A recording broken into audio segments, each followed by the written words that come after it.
Ditlolo tsa malepa. Thobela.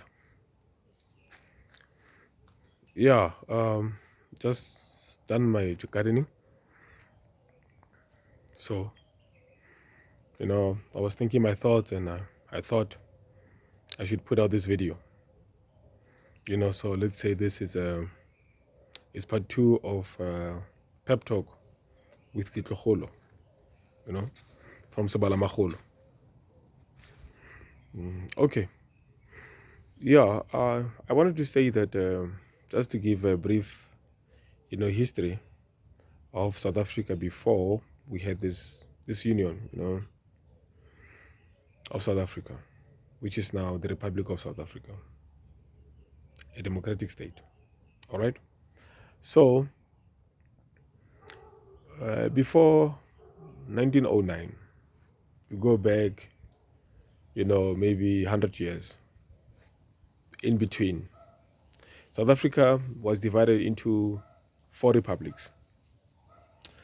All right, you have the Cape Colony, which was run by the British.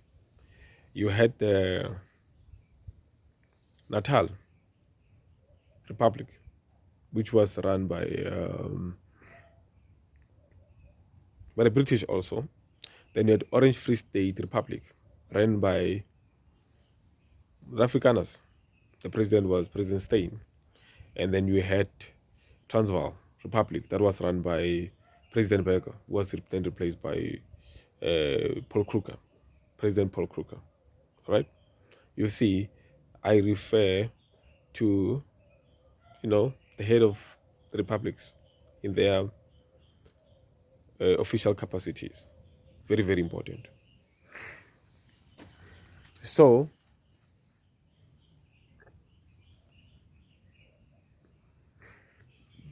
my research so far has revealed that,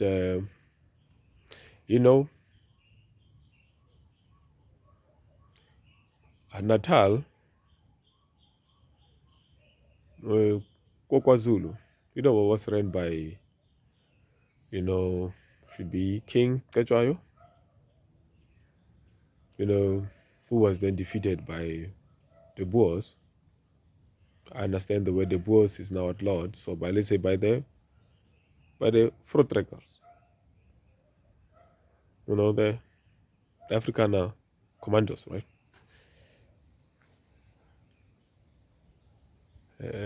No, King Cetshwayo was defeated by the British, and then had to accede to rulership of the crown of the Great Britain. All right, so I've corrected that. Natal or KwaZulu was under the authority or jurisdiction of the Zulu Kingdom under King Cetshwayo, and then he was defeated by the British armies. Normally, you'll have army coming from the Commonwealth, British colonies, coming from India, and you have army coming from England, and it'll be like the colonies. Then they'll form one solid army, and they'll come after you, and then they defeated the Zulus. All right, let's play it forward. And now, in Limpopo, you had King Sekhukhune.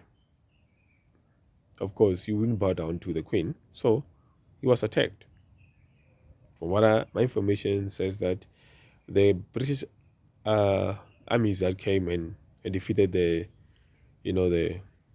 Bedis, I stand to be corrected, by the people in Limpopo as to, King Sekhukhune ruled over which Bantu group. All right. I'm gonna put this video on YouTube, and I'm open, to get information from the direct descendant of, subject that I'm touching, for enlightenment, you know? Yeah, hey man. Just got up, man. So now the Transvaal Republic, after the war, the Afrikaners, then they took for themselves the land that belonged to King Sekhukhune, that made Transvaal such big, you know, area. All right, so you have it, and then going to 1909, after the South African War, now you have a situation where the British dissolved the republics, and then Botswana land became a British protectorate, left out of South Africa. Then of course the Swatis had a British protectorate or protection, and the Kingdom of Swati, that's Manda's knowledge. And also you had the the Soto. Then there you had it was a British protectorate. Understand? King Moshoeshoe, he was statesman, so he negotiated, what he had to do to protect his kingdom. All right, and then what had happened was that now, as they were dissolving, the republics, that is the British, they then set up parliament in Cape Town. They set up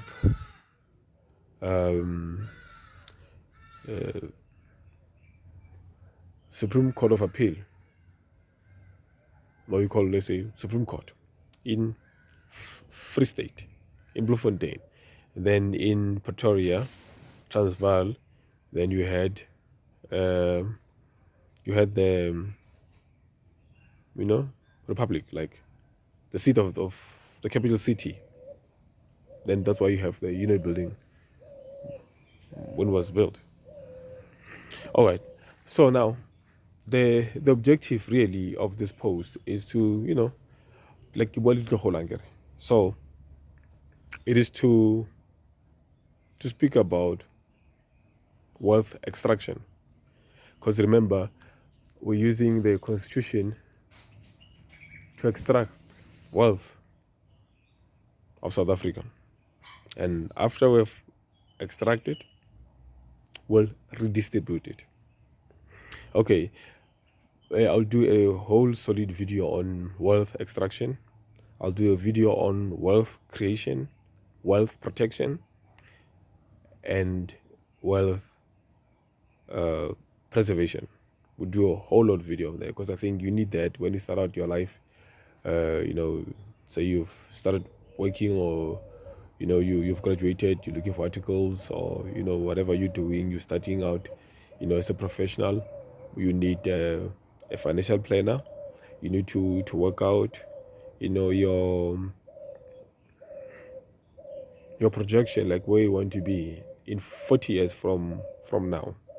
You need somebody who's going to help you set up the plan on how to get to a point where you have got a portfolio of investments. You're earning from your investments.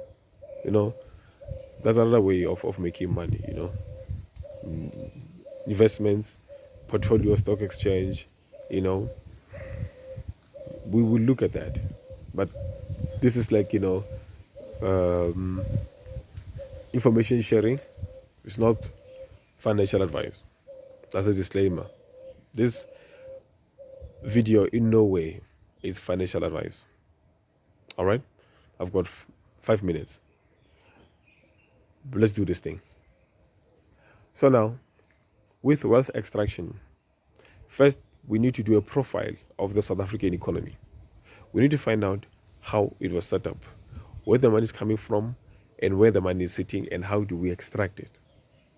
All right, and I'm saying that we also need to do a profile on the businesses that are in our communities. Let's look at the malls.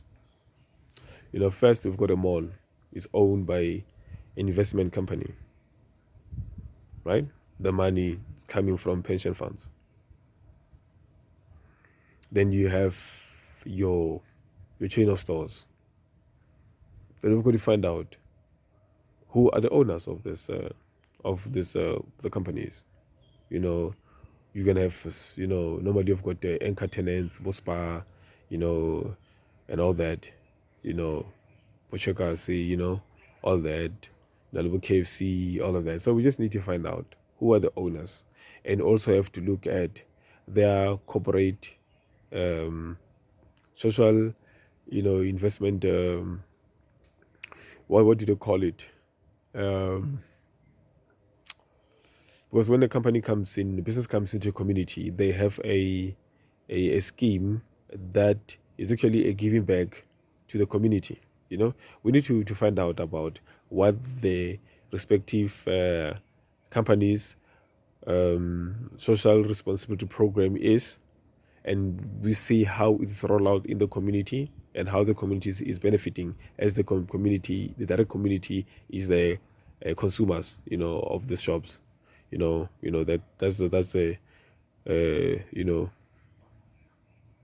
we're the spenders. So for that, the companies, they've got the social responsibility towards the community, so they have got to put money in the communities by construction of could be community halls, could be schools,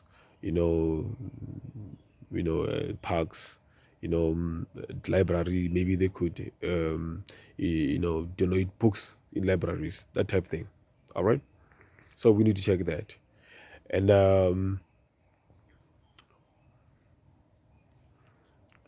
then also, I'll just wrap up by just mentioning something very, very important, which relates to property. I understand that all the residential properties in South Africa, urban, they're called townships. We've got a white township, or rather, previously classified area known as a white township, so-called suburbs, and we've got black townships, areas that were previously classified as areas where only black Africans would live, and some where the colors will live, some where the Indians will live. So now I want to close this thing off and state that the difference between all this township is in investments, capital investments in the areas. Tar roads, drainage systems, no electricity, water, running water.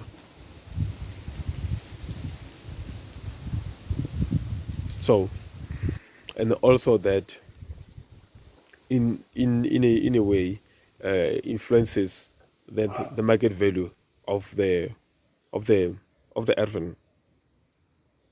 You know, we'll get into that at a later stage. So I just thought, just touch here and there, because the whole topic of wealth creation and wealth management and wealth itself, it's complex. So I'll just close off this way and say, hey, yo, check this out. You need to read up on a pyramid of wealth, that is financial management. There's wealth protection, that's insurance. There's wealth creation, that's your savings in order to purchase, and that's your wealth management. That's when you've got a portfolio of investments, where you look into to make your investments grow, where you manage your assets, your income generating assets, and capital appreciation assets. I'm out. Peace.